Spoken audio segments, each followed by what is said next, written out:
Okay, Hikaru, you started with a win, the only win of the day. How did you win this game? Because it looked like for a long time it was only a small edge for white.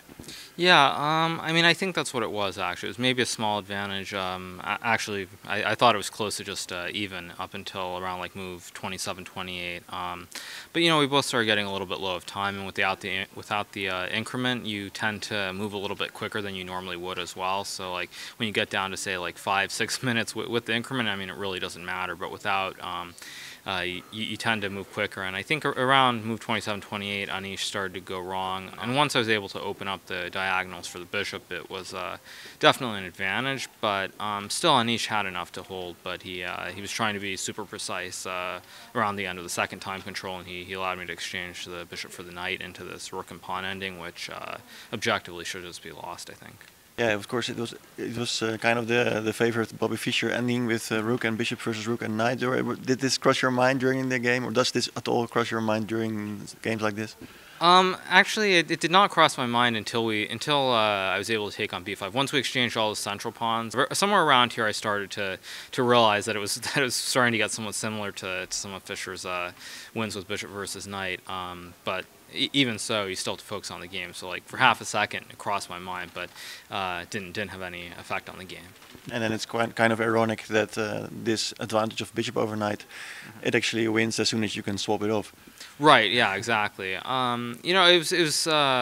was really interesting this end game. I mean, Anish could have avoided the exchange, but as the saying goes, all rook and pawn end games are drawn. But I think, unfortunately for Anish in this case, I think it was just lost. About your preparation, I saw recently you have been active running also, maybe a bit inspired by your mother. Can you tell us about this race you participated in? Yeah, so I participated in the Red Bull Wings for Life run.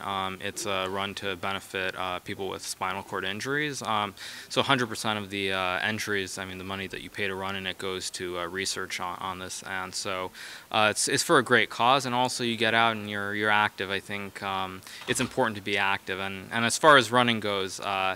It's not just my mother. My brother also runs. I think he's doing a full marathon in October in Chicago. So they both are running. I might be doing a half marathon in July, but I'll get back to you guys on that. But you're regularly running. I mean, and you're maybe also tracking yourself on this Fitbit you got in Bilbao. Yeah. So yeah. I mean, I do use the Fitbit though. I found some of the other trackers are a little bit more accurate. But that being said, I think it says something when both Kramnik and Anand also have Fitbits on their wrists, at least, I mean, not when we're playing classical chess, but like yesterday for the Blitz, I mean, if you look closely at Kramnik's hand, you'll see that it was a Fitbit, not a regular watch. So yeah, I think it's all great. I think exercise is important, especially nowadays when you don't tend to win games or get advantages after 10 moves anymore. It's quite important to be in shape, and so I enjoy exercising, working out. So it seems to keep me fairly calm sometimes, at least. Okay.